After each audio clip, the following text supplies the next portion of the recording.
Hey guys, Dan with Warpaint JKU. Wheeling weekend is finally here. You worked hard on your rig, you think it's ready to go. You're gonna drive it to the trails, hopefully wheel for the day, drive it home from the trails. In this quick video, I'm gonna show you some things just to check over really fast to make sure that your weekend is spent wheeling your Jeep and safely driving it to and from the trail instead of laying on your back underneath it or trying to figure out a way to get it home after it's broken. Check it out.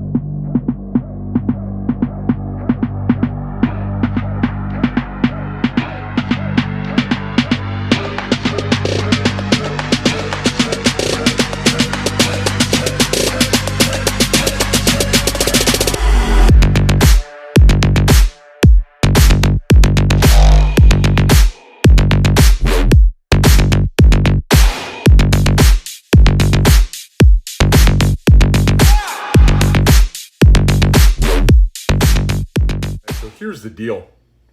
I think the number one thing that causes people most issues when they're out on the trail is wheeling their Jeep and not checking things, neglecting things, and it winds up setting you up for a total disaster when you're out on the trail. And eventually, it's going to come for you. It's going to get you, okay? So checking these basic things before you head out on the trail are going to make your trail day or trail weekend a really enjoyable, stress-free one, rather than making it something that is now super stressful, going to cost you money, going to cost you downtime after spending all your hard-earned time and money working on your rig. So let's check out some of the things. We're going to start at the front, work our way to the back, and we're going to talk about some of the things that you should maybe check out to avoid those potential disasters. Here we are at the front of the rig. As you can see, I've ton swapped my vehicle, but here's the deal. You're going to want to make sure, okay, whether you've ton swapped or not, you're going to want to make sure that everything on the front of this rig is tight, nothing's leaking. You want to check your diff cover, make sure that's nice and tight, right? Running out of gear oil or gear fluid in the middle of the trail always sucks. You're going to want to check to make sure that your drag link, which is this bar up here connected to your pitman arm and your steering box, you're going to want to make sure that those nuts and bolts are tight and torqued down, right?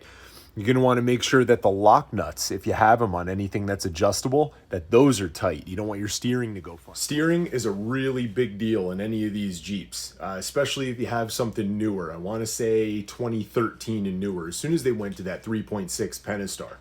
As soon as they did that, guys, the steering in these Jeeps got really complicated really quick. There's a lot of electronics that control it, and just having something like a drag link that's out of adjustment from being loose can make your steering wheel be a little off center.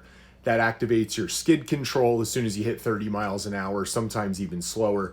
It makes the Jeep's alignment off. You'll wear your tires quicker, and a lot of those kinds of things can be avoided by just double checking all those nuts and bolts that I just pointed out.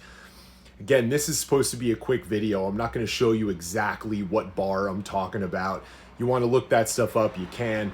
This is just there and designed to show you more or less things that you should do a quick once over on. And I find if you start at the front of the Jeep and work your way to the back, it's easy to not jump around and skip things, okay? So let's get right back to it. But checking that steering, the reason it's huge. There's so many issues that can come from steering that'll prevent you from driving your Jeep down the road once you reconnect your sway bars and all that kind of stuff. So steering is definitely a big deal. You're definitely going to want to check it out.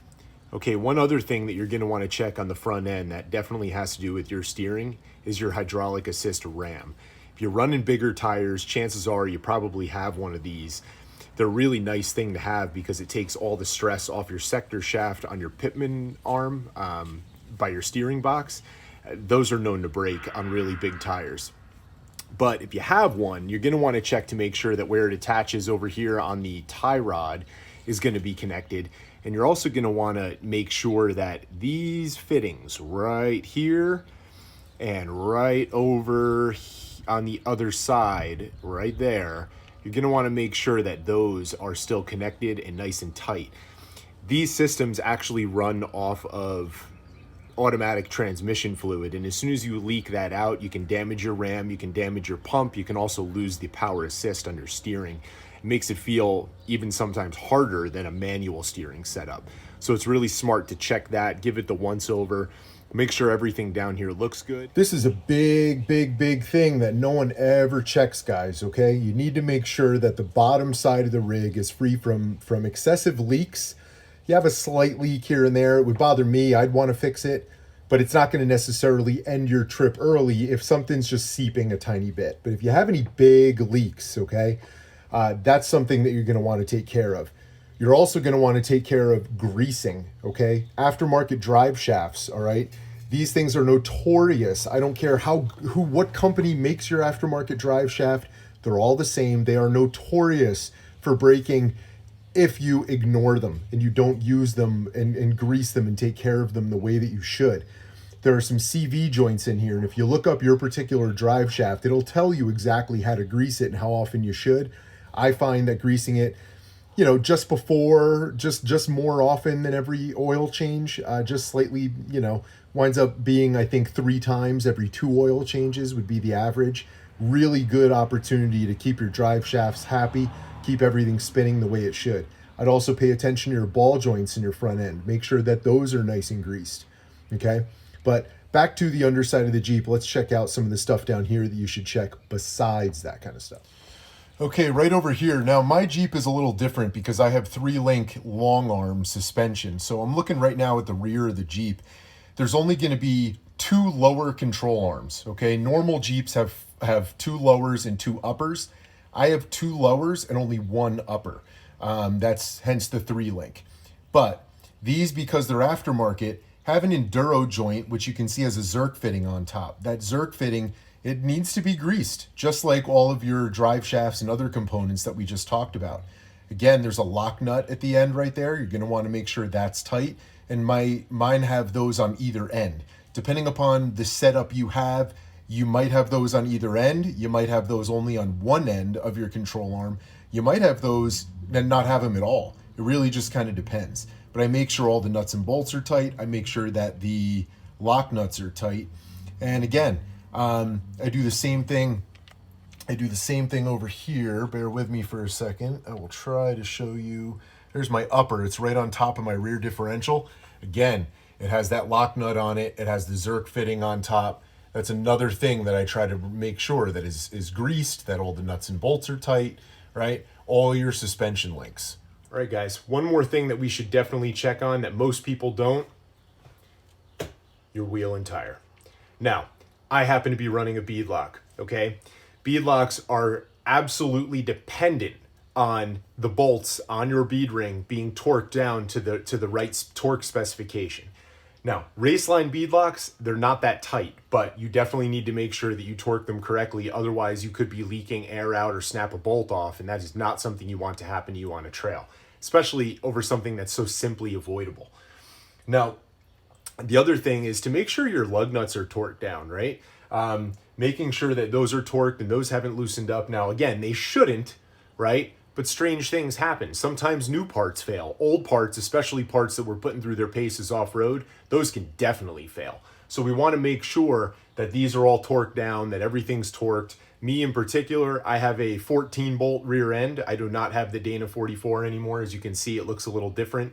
This is actually my axle shaft. All these bolts right here are actually my axle shaft bolts. I make sure that no gear oil's seeping out of this, right? And no diff fluid. I make sure nothing's coming out of that because, again, I don't want to be running my rear diff dry.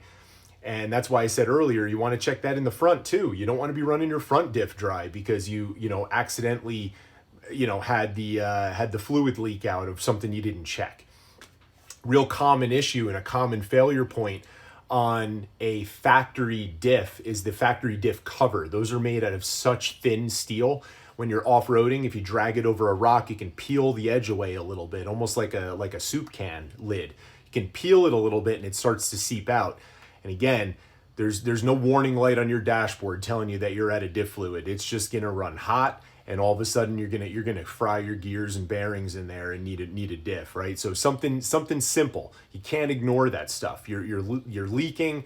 It's always best to just get under the Jeep, figure out where it's coming from, check your fluids until you can get it fixed. But make it a priority and get it fixed, right? Vehicles should not be leaking. Doing this kind of maintenance, guys, this is the exact kind of stuff that's going to allow your vehicle to continue to be reliable on the trail and off the trail, both getting there, getting home. It's just going to make your weekend a great stress-free weekend. And it's a lot of stuff. I mean, it doesn't take long, right? These things typically don't loosen up. I check it, like I said in this video, every time I go off-roading. And if I have to tighten something, I'm usually tightening maybe a lock nut on one control arm out of all 6 that I have, right? Because it's 3-link front and rear. I might be tightening one every couple of months. I mean, usually it goes very quick because you're not going to find anything wrong. But if you do find something wrong, it's best to fix it before you're out on the trail and it actually breaks and falls apart and fails on you, right? So checking these kinds of things is going to make sure that your rig is fine. Now, you don't have to check this stuff if all you do is drive to the mall, right? I would say that, after it's installed and you've retorqued everything after that first few miles that you drive, it's probably going to be fine. But when you're off-roading, right, things get bumped, things get stretched, things get pulled on, things have a lot of pressure on them that they don't normally have on the street. You're going to want to make sure you check things. You're going to want to make sure your vehicle stays safe for you and whoever you're carting along. You're going to want to make sure it's safe for all the other vehicles out on the road, and you're going to want to make sure that you can get home safely and not be stressed out and waste your weekend working on your Jeep instead of having fun with it. Anyway, guys, a bunch of stuff to check out. Stay tuned. There's a lot of how-to videos coming. I'm kind of doing the how-to videos as things come up on my rig, but lots more stuff to come. Check it out. Go over to the Instagram, give that a follow at WarPaintJKU. Hit the like and subscribe button. Lots more stuff to come. But if you ever wanted to know how to prep your vehicle to get out on the trail and make it reliable, guys, this is a surefire way to avoid some major problems and make your rig reliable and fun.